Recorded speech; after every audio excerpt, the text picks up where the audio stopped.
Bonjour YouTube, bienvenue sur cette vidéo où tu vas découvrir la suite du calendrier de l'Avent. Aujourd'hui on passe au 9e jour, donc jusqu'à présent on avance assez bien dans l'histoire, on n'est pas super fort parce que on met souvent une demi-heure à ouvrir une porte, donc on a quand même quelques difficultés à trouver toutes les énigmes qui nous sont proposées, mais c'est pas mal parce qu'on fait ça ensemble et puis on se creuse un petit peu les méninges, donc c'est quand même assez sympa.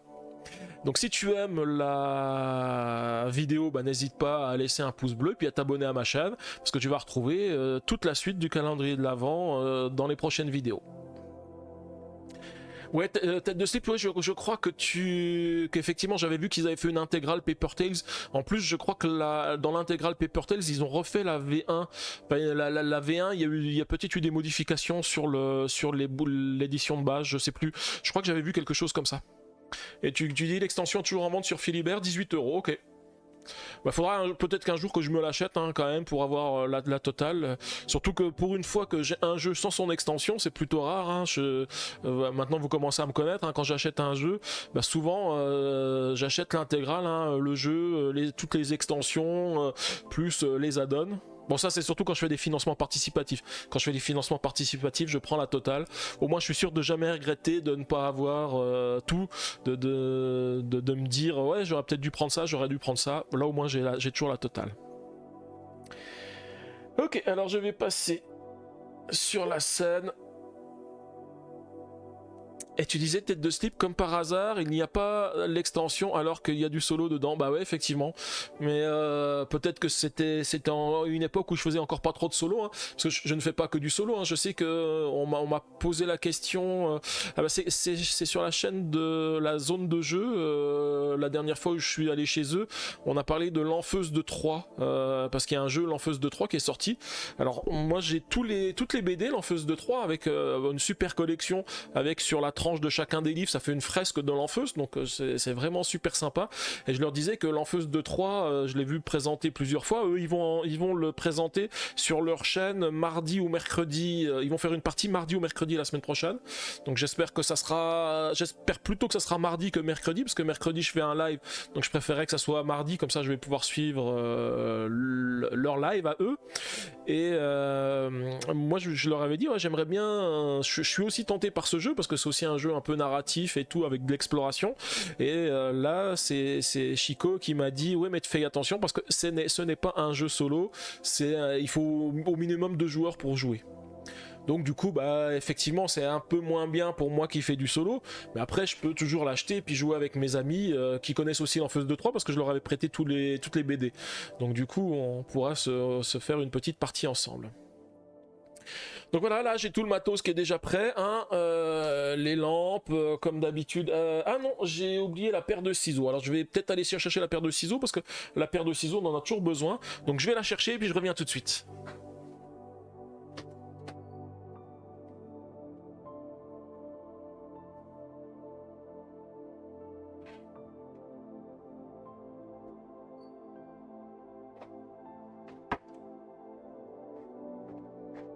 Voilà. J'en ai eu besoin tout à l'heure, ou alors faut inviter un ami pour un live. Bah ouais, effectivement, ça sera peut-être une solution un jour de faire un live avec quelqu'un. Par contre, c'est vrai que la seule problématique que j'ai, c'est par rapport au bureau que j'ai sur lequel je fais les lives. Je pense que si j'avais une deuxième personne, ça serait un peu plus compliqué, il faudrait aménager le bureau. Mais bon, après on trouverait bien de toute façon. Et Kinox dit on est prêt. Alors... on va pouvoir prendre le bloc histoire d'abord, on va commencer par le bloc histoire. Alors j'ouvre le calendrier pour qu'on voit où on va ouvrir une porte aujourd'hui. Alors hier on avait ouvert le 8, donc la 9 elle se situe ici. Et puis on va prendre la feuille du 9 et puis on va découvrir ce qui nous attend. Alors on n'oublie pas aussi, parce que c'était important hier, c'est le fil rouge, parce que ça fait plusieurs fois qu'on nous parle du fil rouge, et hier en fait le fil rouge c'était surtout que sur le décodeur il fallait pas prendre une boule rouge, une boule verte, une boule jaune, mais c'était les boules rouges qui nous ont donné la bonne combinaison. Donc voilà, il faut se rappeler que si on nous parle de fil rouge, il faut regarder tout ce qui est rouge, donc on verra ça. Et donc du coup tête de slip, tu dis t'es complètement prête à ton oreiller. Écoute, ne t'endors pas tout de suite, hein, j'ai quand même besoin de toi pour résoudre l'énigme, hein, parce que sinon on va trop galérer. Hein. Après votre passage à l'étable, vous ne pensiez pas pouvoir tomber sur un lieu encore plus rustique. Quelle erreur! Vous vous trouvez désormais au beau milieu d'une grotte. Vous observez pensivement les hautes parois rocheuses qui vous entourent. Ouais, je pense que c'est ça la grotte qui est en dessous. Hein. Par chance, un rayon de lumière a réussi à se frayer un chemin par une petite fissure dans la roche. Il n'éclaire pas grand-chose dans l'obscurité épaisse de la caverne, mais cela vous permet de deviner la tempête de neige qui fait rage au dehors. En collant votre œil à l'interstice, vous apercevez tout à coup quelque chose qui bouge dans la neige. Serait-ce un mammouth ? Mais oui, et il n'est pas seul. Il y a tout un troupeau avec lui. Vous n'en croyez pas vos yeux. Il semblerait bien que vous soyez revenu à la préhistoire. Comment est-ce possible? Donc on est dans les grottes de Lascaux. Il y a Equinox, notre arme secrète. Bah ouais, mais plus on est, plus on galère et moins on trouve. Non, je rigole, mais c'est vrai que c'est pas, il faut quand même qu'on soit pas mal, parce que sinon on galère vraiment un peu trop. Alors, donc là on voit une grotte avec, bah là je sais pas si c'est des flocons de neige ou pas, avec le feu qui est ici. On nous demande de tourner la page, alors on va voir la suite. Le cri puissant d'un mammouth vous ramène à la réalité. C'est vrai, vous avez une mission à accomplir, concentrez-vous. Bon, le couloir qui s'étend devant vous est si étroit que vous ne pouvez pas sortir de la grotte, ce qui signifie qu'aucun mammouth ne peut y entrer non plus. Vous êtes en sécurité. Vous prenez alors le temps d'examiner attentivement la grotte. Par terre devant vous, vous remarquez une coupelle remplie d'un liquide ressemblant à un jus de baie. Serait-ce une sorte de peinture ? Des tablettes de pierre ornées de peinture semblent confirmer cette théorie. L'une des parois de la grotte est également décorée. Le rendu est plutôt réaliste, comme si l'artiste avait passé un long moment à observer de ses propres yeux la créature se trouvant dehors. Quel talent! Mais c'est étrange, la peinture semble être encore fraîche. Donc on est dans les grottes de Lascaux. Tête de slip dit ça commence mal dans une grotte sans électricité et des animaux sauvages. Bah ouais, je pense que tu vas avoir du mal à dormir hein, ce soir, tu vas faire des cauchemars. Hein. Et puis là c'est dommage parce qu'on n'a pas Maggie ce soir. Et en fait il nous aurait fallu Maggie. S'il y a des dessins à faire sur la caverne, elle aurait fait les dessins en deux temps, 3 mouvements. Alors ouvrez à présent la porte de la case 9, vous y trouverez les cartes énigmes H1, H2, H3, enfin de H1 à H8. Ouh là, il y a beaucoup de cartes énigmes. Donc on va voir ce qui en est. Heureusement, on a la lampe torche, effectivement. Ouais, ça va nous aider. On triche parce qu'on devrait avoir que du feu et en fait on a la lampe torche. Et tu dis, t'es nul en dessin, tête de slip, ben moi c'est pareil, hein. Je suis vraiment pas bon en dessin. Donc là, s'il faut dessiner, on va galérer. Alors, nous avons donc notre fameuse grotte. Alors, oula, je vois déjà qu'il y a des trucs... Alors, je vais allumer ma petite lampe. Hop. Voilà. Qui marche super bien. Donc là, on peut voir déjà que sur le bord de la case que j'ai ouverte, il y a des couleurs différentes. Hein. Orange, violet, bleu, jaune, noir, violet, noir. Donc au fond de la grotte, effectivement, on voit nos mammouths. Alors je sais pas si vous voyez bien. Alors, il faut pas que j'éclaire juste devant pour que vous puissiez bien voir. On a des mammouths. Sur le côté de la grotte, on a des éléments qui sont numérotés. 1 mammouth, 2... quelque chose qui ressemble à un yak, et 3, quelque chose qui ressemble à un humain avec une lance. Sur le sol, on a notre jus de baie avec des baies dans une feuille. Et sur le côté gauche de la grotte, on n'a rien du tout. Et sur le haut non plus. Donc je pense que l'indice, c'est ça. Hein. C'est, en fait, on a... Alors, je regarde juste si la caméra... si je peux le montrer à la caméra. Voilà, ici... Là, on voit donc le mammouth en 1, l'espèce de yak en 2 et puis l'homme en 3, ici sur le côté.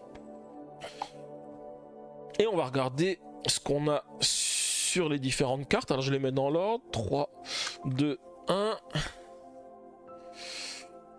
8, 7, 6, 5 et 4. Alors, la H1... Et ben en fait on a le dessin, en fait ça représente un petit peu cette caverne ici, mais avec, en fait on voit le mammouth et le yak ici. Là ensuite on a la même chose avec les animaux qui se sont déplacés. La suivante, en fait j'ai l'impression qu'à chaque fois ce sont les mêmes animaux qu'on voit mais qui se sont déplacés, hein. Enfin les animaux et l'humain. Alors je les mets dans l'ordre. Alors, bah, moi j'ai une théorie. Je les ai mis dans l'ordre, hein, du 1 au 8. Et j'ai une théorie, c'est qu'en fait, alors je sais pas ce que vous en pensez, hein, je sais pas si elle est bonne ou pas, je pense qu'il va falloir qu'on essaye de dessiner sur cette feuille le chemin qu'ont fait les animaux en suivant dans l'ordre. Donc le 1, bah, il va faire un certain nombre de choses et ça va représenter, je pense qu'une fois qu'on aura fait leur chemin, ça va représenter un chiffre. Et en plus, on nous indique que le mammouth, ça représente le chiffre 1, le yak, ça représente le chiffre 2, et l'homme, le chiffre 3. Donc je pense que c'est ce qu'il faut qu'on fasse. Donc comme dit Tête de Slip, il y a de l'idée. Donc on va essayer de faire ça, hein. Je vais voir ce que ça donne, hein. Alors on va essayer de... Alors je commence par la 1, et je vais commencer par le mammouth. On va déjà faire le trajet du mammouth. Ce qu'il aurait fallu, c'est que j'ai plusieurs couleurs de stylo, comme ça permettrait de voir les chiffres différents. Mais on va essayer de faire quand même...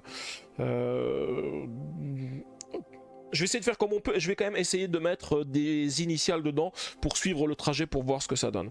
Donc le premier mammouth, il est ici, sur la carte H1. Sur la carte H2, le mammouth, il est à peu près ici. Sur la carte 3, il est un peu au-dessus du feu ici, mais pas tout en haut, donc ici. Alors je vais relier avec des traits, hein, juste pour voir ce qu'il fait. Sur la 4e, le mammouth, il est ici. Alors je relis ici. Sur la 5e, le mammouth, il revient au milieu, près d'ici, voilà. Ensuite, le mammouth, il est tout en haut ici. Maintenant j'ai un doute. J'ai un doute parce que je les ai pris dans l'ordre des cartes ici, et à mon avis c'est pas le bon ordre, parce que je sais pas si vous avez vu ici au-dessus des cartes, il y a le symbole du soleil qui est indiqué ici, et en fait quand je regarde, alors ça m'a apparu comme ça, hein, mais si je regarde par exemple le soleil là il est au début, et en fait il avance au fur et à mesure. Je pense que ça nous donne l'ordre dans lequel on doit faire les traits. Je pense que déjà je me suis planté ici parce que j'ai pas fait les traits dans le bon ordre. Et alors je vais les trier en fonction du soleil ici. Alors je vais mettre le premier soleil, le deuxième soleil, le troisième soleil, le quatrième, le cinquième, où est-ce qu'il est? C'est celui-ci. Le cinquième, le sixième, le septième et le huitième. 1, 2, 3 soleils, bah ça c'est Squid Game ça. Et donc du coup il va falloir que je recommence tout. Alors du coup le premier mammouth il est ici, donc ce trait là pour l'instant il n'existe pas. Le deuxième il est bien ici, le troisième il est là, donc pour l'instant j'aurai ça et ça. Le quatrième il est en dessous, alors il est par ici, tac tac tac, je vais le mettre par là. Je relis le quatrième. Ensuite le cinquième c'est celui qui est ici. Donc pour l'instant les seuls traits qui sont valables c'est ça, ça, ça et ça. Ensuite le sixième il est ici. Donc je fais ce trait là. Donc ce trait là il est pas valable, hein. Le suivant c'est celui-ci. Donc ce trait là n'existe pas non plus. Pas plus que celui-ci. Et le dernier il se trouve en haut ici. Donc là ça fait, je pense que c'est clair, ça fait clairement un 6 le mammouth. Donc là je vais marquer mammouth 1 6. Ensuite on va faire le yak. Alors le yak sur la première image il est tout en bas ici. Alors j'appelle ça un yak, hein, mais je sais pas trop ce que ça peut être d'autre, hein, c'est... Faut bien trouver un nom d'animal, hein. Le deuxième, il est à peu près au niveau du feu, ici. Je vais faire le trait ici. Alors, je vais peut-être faire un trait différent, comme ça, je peux les repérer de manière plus facile. Alors, ça c'est con parce que je les ai barrés en faisant la même chose. J'aurais dû prendre quelque chose d'autre, mais c'est pas grave. On va y arriver, on va y arriver. Sauf si on n'y arrive pas, vous direz que c'est de la faute de Thorin, ça c'est lui qui dessine mal, hein. Alors, j'en étais 1, 2, 3. Le quatrième, il est en dessous du feu, ici. Voilà. Donc là, c'est ce trait-là, ici. le cinquième. Moi j'ai bien fait ça. 1, 2, 3, 4. 1, 2, 3, 4. Le cinquième, il est... Oui, il est presque là où était le mammouth. Il est par ici. Donc là. Je sais pas pourquoi, mais ça sent le 2. Le suivant. Il est ici. Voilà. Donc là, je barre ici. M6 égale Mammouth 6. C'est pas mal. C'est pas mal. Mais il y avait aussi un supermarché qui s'appelait Mammouth du temps de ma jeunesse. Bon, ça existe plus maintenant, mais ça a quand même existé. Alors ici, j'ai encore un Y par ici. Mammouth écrase les prix. Ouais, c'est ça, exactement. Mammouth écrase les prix. Et le dernier yak, il est ici. Voilà. Donc je dessine ceci. Et là, nous obtenons ça, ça, ça, ça, ça. Oh bah là, le 2, il est super bien dessiné. Hein. Et mamie écrase les proutes. Ouais, exactement. Bah, vous l'avez dit en même temps, tête de slip et Equinox. Hein. La blague de l'époque, c'est vrai. Mammouth écrase les prix et mamie écrase les proutes. Donc le yak, on a trouvé, c'est un 2. Voilà, le 2, il est bien dessiné. Hein. Et on a maintenant le dernier à faire, c'est l'homme. Alors, il faut que je trouve un style de trait qu'on puisse voir, hein, parce que c'est vrai qu'à force, ça va être compliqué sur mon dessin. L'homme, il commence ici. Ensuite, il va ouais, à peu près ici. Alors, qu'est-ce que je peux faire comme trait si je fais encore un zigzag, j'en ai déjà fait. Je vais peut-être faire une vague. Hop, hop, hop, hop, hop, hop, hop, hop. Voilà. Bon, Maggie sera fière de moi quand elle verra les beaux dessins que je fais. Elle va dire waouh, Thorens, qu'est-ce qu'il dessine bien. Prochaine étape, ça va être de faire ces comment ça s'appelle, ces émoticônes tout seul. Ouais, pire qu'un hiéroglyphe cette feuille, hein. Ouais, c'est ça. Je pense que imagine après, dans les années futures, il faudra une IA pour essayer de déchiffrer ce que j'ai indiqué. Hein. C'est ce qu'ils font maintenant. Ils utilisent des IA pour déchiffrer les hiéroglyphes anciens. Bah, ma feuille ici, ça sera une IA qui va essayer de la déchiffrer pour savoir ce que j'ai voulu dire. Et comme tu dis, ce chat de vieux, hein, quand on parle de mammouth et tout ça, effectivement, il y aurait que des jeunes sur le chat, ils comprendraient même pas de quoi on parle. Ils diraient qu'est-ce qu'ils parlent de mammouth. Alors. La vague, elle passe ici. Waouh, ça commence à être compliqué. Donc en fait, on a ça, ça et ça. L'homme, il passe ensuite au-dessus du feu, ici. Donc là, je vais tracer ma vague. Voilà. Donc là, j'ai ça, ça, ça, ça. L'homme, il revient ensuite ici.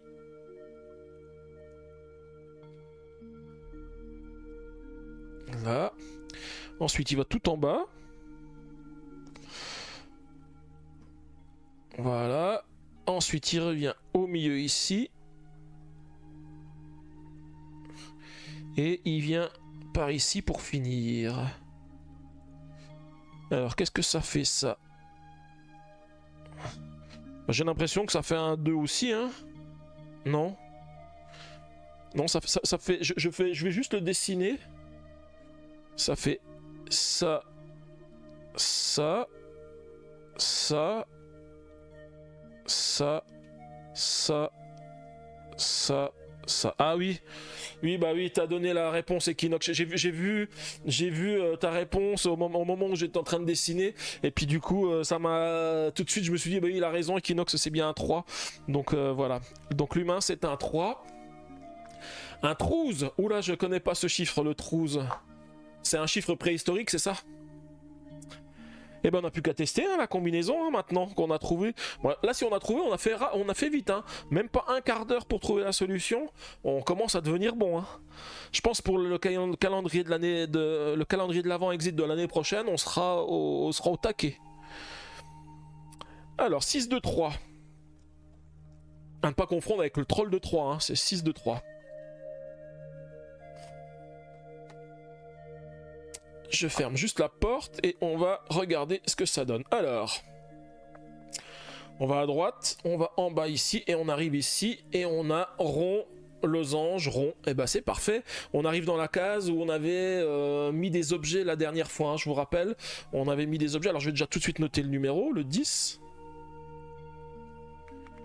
Voilà. Ah oui, là, attends, on a un petit coup de musique, hein.